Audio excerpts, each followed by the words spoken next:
آج اللہ کے نبی علیہ الصلاۃ والسلام کی سیرت بیان کرنے سے قبل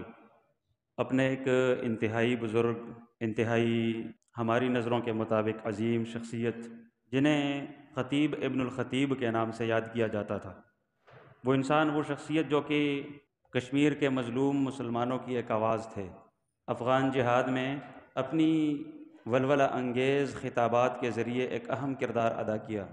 اسلام کے غلبے کی تحریک کے، اگر میں کہوں کہ ایک روح رواں، اور جن کی ساری زندگی ہی دعوت و جہاد کے قافلے کے ساتھ مل کر گزری ہے، جنہوں نے دنیا کی بڑی بڑی آسائشوں کو جوتے کے نوک پہ رکھ کے ٹھکرا دیا تھا، اور صرف اس امت کے مظلوم مسلمانوں کی آواز بنتے ہوئے اپنی زندگی گزاری۔ میری مراد پروفیسر عبدالرحمن مکی رحمہ اللہ تعالی رحمۃ واسعہ، جو کہ اس وقت ہماری محفل میں نہیں ہیں۔ آج صبح ان کا انتقال ہوا، اور مغرب کے بعد ان کا نماز جنازہ مرکز طیبہ مرید کے لاہور میں ادا کیا جائے گا۔ آج سے 3 دن قبل امیر محترم کے پاس جانے کا اتفاق ہوا، چونکہ ہاسپٹل میں ایڈمٹ تھے، شوق تھا، بڑا پیار کرنے والے تھے، انتہائی شفقت سے پیش آتے تھے۔ جب وہاں سے فارغ ہوئے تو امیر صاحب سے اجازت لی کہ ہم ذرا مکی صاحب کو ملنے کے لیے جاتے ہیں۔ انہوں نے کہا ٹھیک ہے، جائیں۔ جب میں ہاسپٹل کے پاس گیا، میں نے ان کا نمبر ملایا، ان کے زمیل کا۔ ان کو پتہ چلا کہ عارف اللہ ہے KPK سے، تو فوراً ان سے موبائل لیا، اور چونکہ عربیت سے ان کو بڑا شغف تھا، اور اللہ تعالیٰ نے ان کو ایک ملکہ عطا فرمایا تھا، عربی میں شروع ہو گئے، مجھے موسٹ ویلکم کہنے لگے، اہلاً و سہلاً کہنے لگے، اور انتہائی پرتفاق انداز سے موبائل فون پہ میرا استقبال کیا، اور مجھے کہا کہ آپ اوپر آ جائیں۔ پورا 1 گھنٹہ، یہ گزشتہ منگل کے دن کی بات میں آپ کے گوش گزار کر رہا ہوں، 1 گھنٹہ ان کے پاس رہے، انتہائی خوشگوار موڈ میں، اور مجھے بار بار یہ نصیحت کر رہے تھے کہ عارف اللہ بیٹا، آپ کے کندھوں کے اوپر اس وقت پورے KPK کی ذمہ داری ہے، اور ہم نے اس پختون قوم کو دیکھا کہ انہوں نے ساری زندگی غیرت والی گزاری،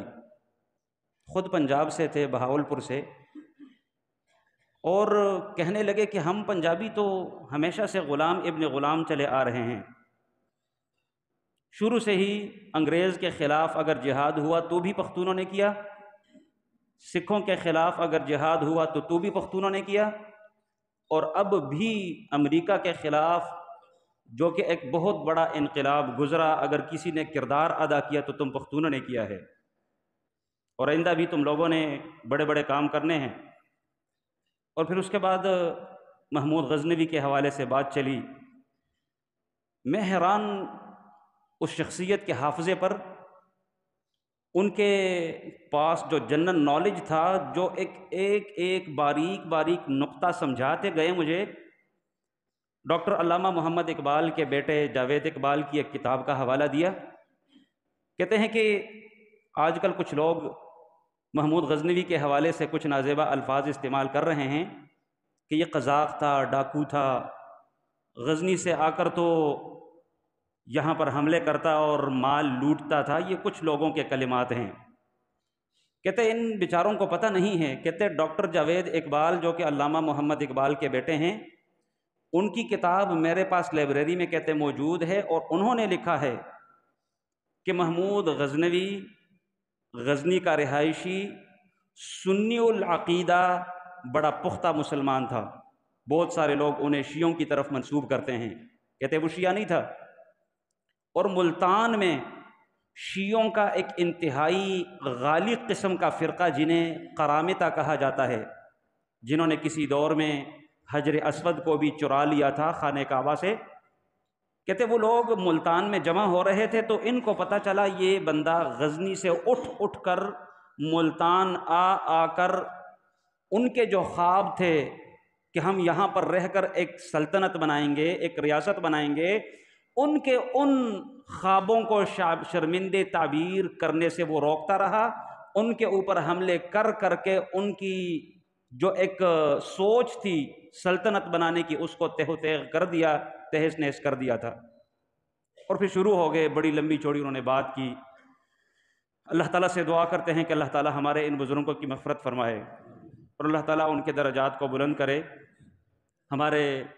مسلم میڈیکل مشن کے بھائی ڈاکٹر ناصر ہمدانی ان کے پاس ہی تھے، جو آخری ان کے کلمات تھے، کہتے کہ انہوں نے کلمہ پڑھا اور مجھے ڈاکٹر ناصر ہمدانی کہتے ہیں کہ ناصر ہمدانی چونکہ پنجابی تھے، کہتے ہیں کہ میرے کلمے دا گواہ رمی، میں نے کلمہ پڑھ لیا ہے اور تو نے گواہی دینی ہے کل قیامت والے دن کہ عبد الرحمن مکی نے آخری دم بھی کلمہ پڑھ لیا تھا۔ یقین مانے میں مجھے سمجھ نہیں آ رہی میں کہاں سے شروع کروں، کہاں ختم کروں، کون سی بات آپ کے سامنے رکھ دوں۔ بہرحال ہم وہی بات کہتے ہیں جس سے ہمارا رب راضی ہوتا ہے، جس سے ہمارے رب کو خوشی ہوتی ہے۔ کوئی ایسے کلمات ہم نہیں کہیں گے جس سے ہمارا پروردگار ناراض اور خفا ہو۔ لیکن ایک بات میں ضرور کہوں گا، آج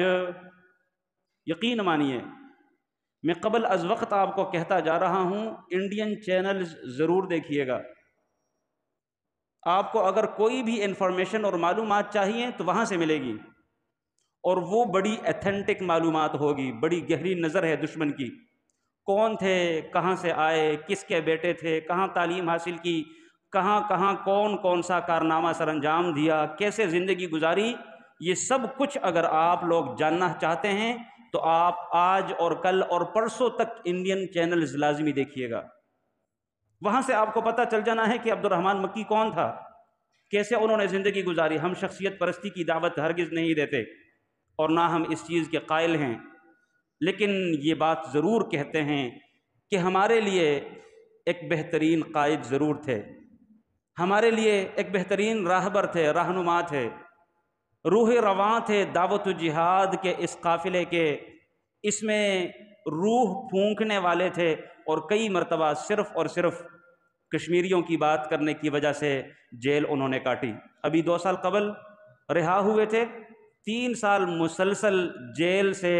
کاٹتے ہوئے باہر آئے تھے، لیکن اپنے مشن سے رکے نہیں تھے، اپنے کام سے لگن لگائے ہوئے چلتے گئے، اور آج اپنی روح اللہ اکبر اللہ تعالیٰ کے حوالے کر گئے۔ اور ساتھ میں ڈاکٹر ناصر ہمدانی کہتے انہوں نے ایک تو یہ کلمہ پڑھ لیا، اور ساتھ میں یہ کلمہ یہ بات بھی کی کہ لینے والے آ گئے ہیں۔ یہ انسان کی فطرت ہے، جب اس کی روح قبض ہوتی ہے نا تو پھر اس کو فرشتے دکھائی دیتے ہیں۔ کہتے لینے والے آ گئے ہیں، اور پھر کلمہ پڑھ لیا۔ ڈاکٹر ناصر ہمدانی سے کہنے لگے کہ تو میرے کلمے دا گواہ رہی کہ میں نے کلمہ پڑھ لیا ہے۔ اللہ تعالیٰ سے دعا کرتے ہیں اللہ تعالیٰ ان کے درجات کو بلند کرے، اللہ تعالیٰ ان کی قربانیوں کو قبول فرمائے، اور اللہ تعالیٰ یقیناً نعم البدل تو ممکن نہیں، بہرحال دعا ضرور کر سکتے ہیں کہ اللہ تعالیٰ اس تحریک کو ان کا نعم البدل ضرور عطا فرمائے۔